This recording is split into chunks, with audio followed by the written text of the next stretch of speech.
A hippie is a member of a counterculture that began to appear in the early 1960s. They expressed a moral rejection and dissatisfaction of the established society. The name is derived from the word hip, meaning in the know or aware. They were based on free love, loud music, shared properties, and lots of hallucinogens and marijuana. They believed that love could change the world. Not only on a political level, but also on a cultural level, things were changing.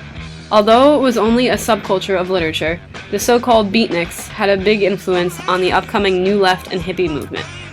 They called themselves Beat Generation with the meaning of both beaten and beatific.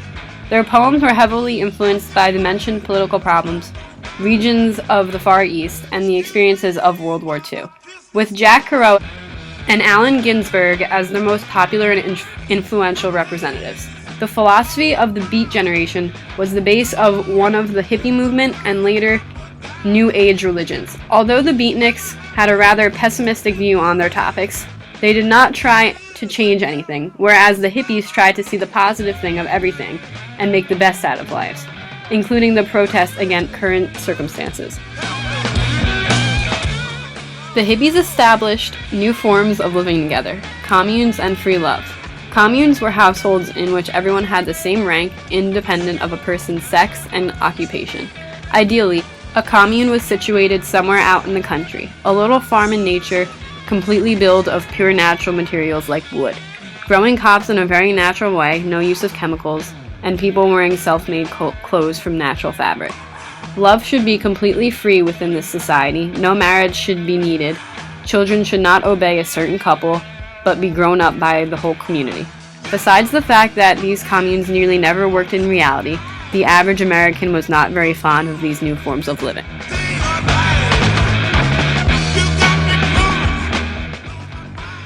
Haight-Ashbury was considered to be the birthplace of the hippies. By June of 1966, the district was the epicenter of the hippie movement. It was a neighborhood in San Francisco that they used for peaceful protests and psychedelic drug experimentation, so it was known to have a bad reputation. However, to hippies, it quickly became a dream world of love, and thousands of teens ran away there to start their new life. Hippies rebelled and criticized middle-class values, opposed the Vietnam War, embraced aspects of non-Judeo-Christian religions, promoted sexual liberation, and created intentional community. Hippies believed in peace, love, and personal freedom over political and social orthodoxy. Hippies wore clothes that they felt expressed themselves and their beliefs and didn't care what others thought. The hippie fashion in the 1960s differed from the normal everyday style in society. Hippies believed that by changing their style, they were proving a statement. Their wardrobes included brightly colored ragged clothes, tie-dye shirts, beads, blue jeans, sandals or barefoot, and lots of jewelry. Men often wore their hair long and had long beards and mustaches. Women wore little or no makeup and often went braless, occasionally shirtless. Peace symbols were incorporated in their everyday outfits and they became the official hippie logo. Youth fashions became more and more bizarre and sexual in an attempt to rebel against the mainstream values. After World War II, the pharmaceutical industry exploded with new drugs that people easily could get their hands on. As a result, drug use was a common lifestyle to the hippies. Many of them used the excuse that it was an essential part of their rejection of society and that it wasn't anything worse than the common misuse of tobacco and alcohol in mainstream society. LSD was available legally until 1966 in California and 1967 in the rest of the U.S. The main side effects of LSD included mental awareness in thoughts, feelings, and emotions, along with physical sensations that hippies thrived for. They all felt inspired under its influence. Colorful fashion, several art movements, and musical talent in the 60s were directly due to the impacts of psychedelic drugs. However, hippies who used LSD were hospitalized, and contamination became a real problem which resulted in LSD's demise.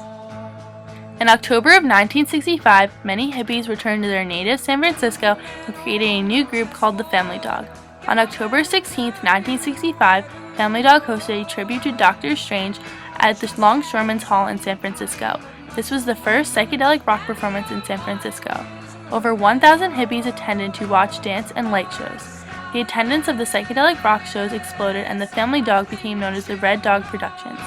More performances were being held and they were all full psychedelic musical experiences with light shows and colorful film projections, which became a key part of the 1966 hippie events. The Diggers were a street theater group who would combine spontaneous street theater with anarchistic action and art happenings. The Diggers looked to build an alternate free society where every need and desire could be obtained for free. In 1966, the Diggers opened a public store that provided free food, distributed free drugs, gave away money, and organized events. Some of the food which they sold might have been stolen from the backs of trucks. On January 14, 1967, counterculture leaders called for a human be-in San Francisco, California, where thousands of people answered the call. They all gathered in Golden Gate Park to promote peace, happiness, and love. Throughout the spring, more disillusioned youth traveled to San Francisco upon hearing that the summer of 1967 would be the summer of love. The Haight-Ashbury neighborhood quickly became the meeting place and home for many displaced youth who came to celebrate the counterculture event. The Summer of Love boasted music festivals, poetry readings, speeches, and even theater. For the most part, the Summer of Love proved to be successful in its ability to spread the counterculture message. By 1969, the gap that existed between hippies and mainstream society widened. In August of that year, 500,000 people attended the Woodstock Music and Art Fair in Bethel, New York. Many famous bands were present during the 3-day concert. No one planned the large amount of people, so highways in the area became parking lots. This made the festival turn out to be a huge success, but the organizers were over $100 million in debt since it was a free concert. However, the film of the Woodstock Festival turned into a hit movie and the profits covered it. As a result, Woodstock became an icon of the 1960s hippie counterculture. People try to put us to down, talking about my generation, just because we get around, talking about my generation, things they do look awful, talking about my generation, I hope I die before I get old, talking about my generation. Also like the hippies, the New Left was a political movement populated almost entirely by college students who came of age during the 1960s. Their worldviews were shaped by the Civil Rights Movement and by the early years of the Cold War. Herbert Marcuse is celebrated as the father of the New Left. The New Left was a term used in reference to activists, educators, agitators, and others in the 1960s and 70s who sought to implement a broad range of reforms. In the U.S., the New Left was associated with the Hippie Movement and college campus protest movements. The New Left existed until the mid-1970s when the United States withdrew from Vietnam, which was the movement's last unifying cause.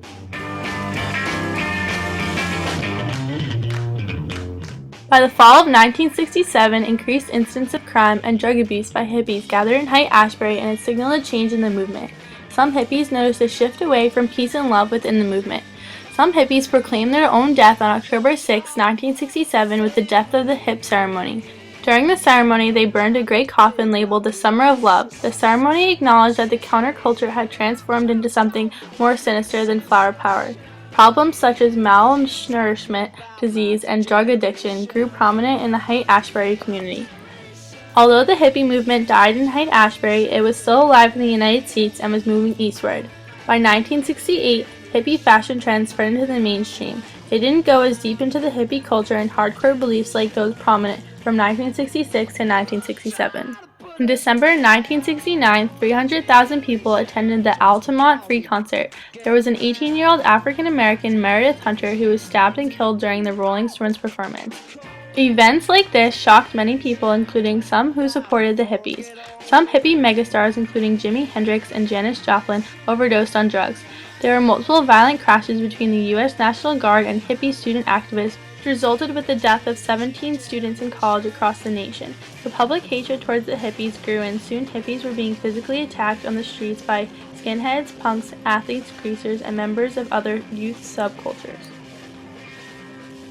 The point of the hippie movement was to make the world a better place, have more love, and less materialism. Many people believed that the hippies had a positive effect on society and pointed out the negative problems within it. The point of the hippie counterculture movement was to challenge societal norms and open people's minds to new ideas. My generation,